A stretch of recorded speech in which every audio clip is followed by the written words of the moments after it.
Magaganap ngayon sa Sangre Encantado Chronicles ngayong December 9, 2025. Ating pag-uusapan, Pau-Pau at ina-inahan nitong si Terra sa mundo ng tao mamamatay dahil nga kay Gargan o baka dahil kay Gulgana.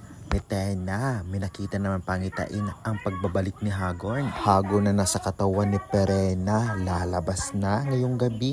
Yan ang ating lahat ng pag-uusapan. Kaya before that case, please naman, huwag niyong kalimutan mag-like, comment, subscribe, and hit the notification bell for more Sangre episode advance. Maraming salamat sa support nyo at updates. Well, based nga sa abangan, ay talagang nilinglang ni Perena o Hagorn ang makawalang Lireo. At naramdaman at nakita na to ng bagong mata na si Metena na babalik na itong si Hagorn. Samantalang sa mundo ng mga tao naman ay talagang baka mamatay ang ina ni Terra o di kaya si Pau-Pau. Grabe ka sabik-sabik at kaabang-abang ito. Lalong-lalo pa sinugod sila ng kampo ni Gargan at si Gargan sa mismong bahay ni Pau-Pau.